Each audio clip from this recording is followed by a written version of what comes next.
Hey guys, this is Cruise Roy with the Flywing FW450. It's the version 2, of course. You can see the clip. Alright, I made it a 2.5 with my belt stay. I'll also have the belt cover on there. I took it off just for a visual here. I have it laying down in a weird way so you can check out the flyby and everything. What I noticed first I want to tell you is I picked up these Ovonics 45 100 milliamp to 50C rating. I had to change the ends, but they were 68 bucks for 2 of them. So I'm going to be doing a test to see how they work, but it was a good buy. In fact, after I bought them, they went up to 97 a pair. It says car on them, but they tell me it doesn't make any difference. They just change the label from air to car to plane or whatever, I don't know.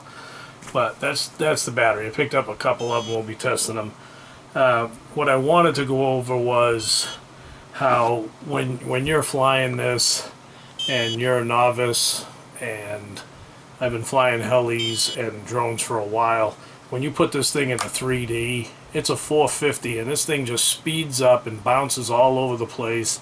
And I know some of you know what I'm talking about, but I was talking to someone about we normally in the heli world we'll use dual rates and expos, but with this cheapo radio here, can you make that happen? And they said yes. So real quick, I just want to do a video on how to make this thing have dual rates. And let me switch everything up. What I'm gonna do, I'm gonna fire up the drone. Sorry, FW450. Alright, we're gonna let it do its thing.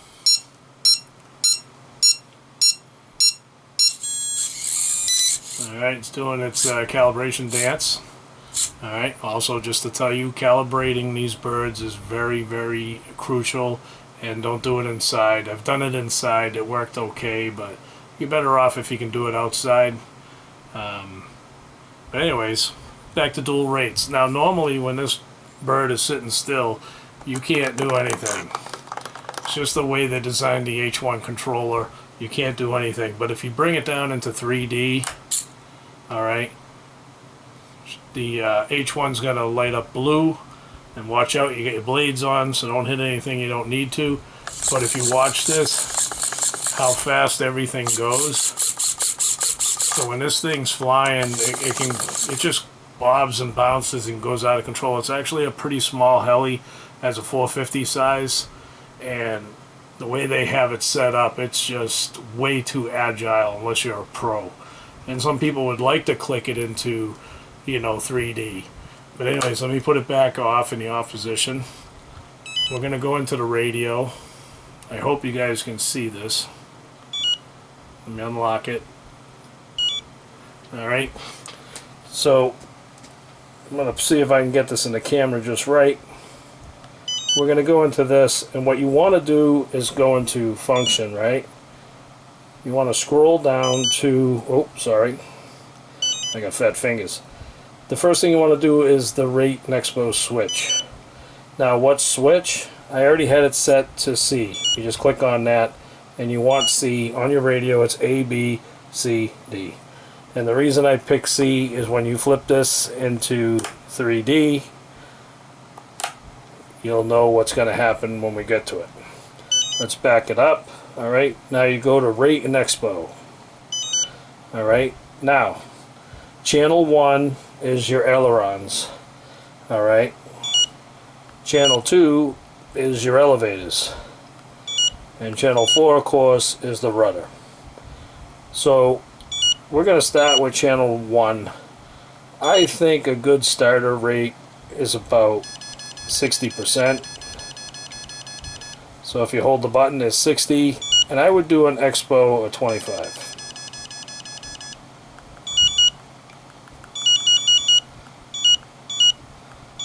Okay, 25. Now that's on your ailerons. Now if you notice, also, I'm all the way up in the home switch and it says normal.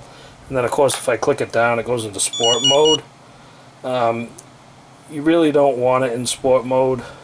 I mean, you don't have to pay attention to that, because all it is it's just remembering where the switches are.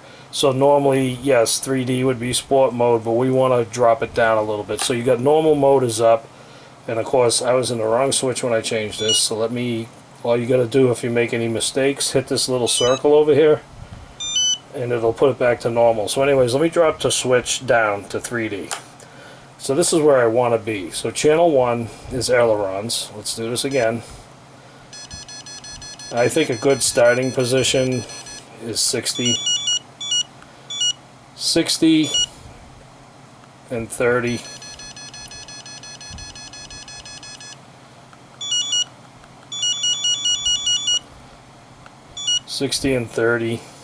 Alright, now when you move the sticks, you'll notice that the curve changed on the Expo here.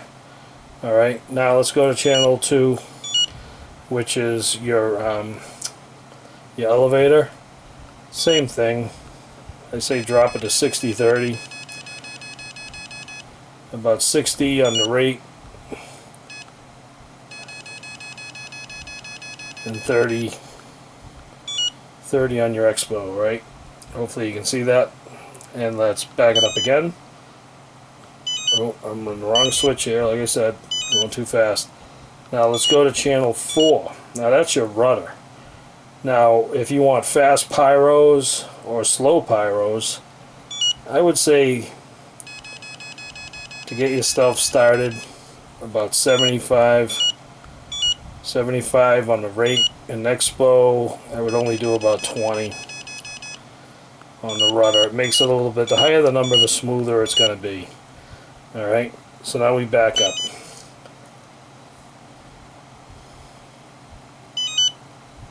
Just checking everything.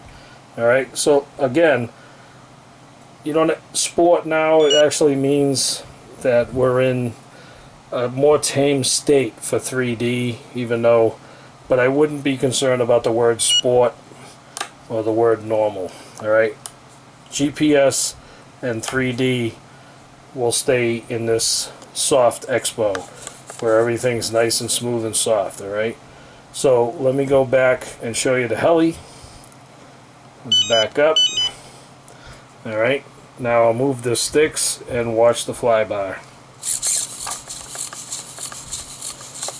Let's see how it doesn't have full, it's not moving full. Alright, so at least when it's in the 3D mode, like right now if we change it, it won't do anything again. Bring it back to 3D. So that's what the swash looks like at 60%. Alright, and if you want, we'll go back to rate and Expo, channel 1. I'm going to reset it. Channel 2, reset it. Channel 4, reset it. Alright, let's back out of here and watch the flyby now. Alright, so when you're in 3D mode, this bird is so small, it's all over the place, and it's very tough for a new guy to fly. But, so I hope this tip helps everybody out. This is Cruiseroid, it's the FW450, these are the new shiny batteries I will try, and hope this helps someone out, and I'm out of here.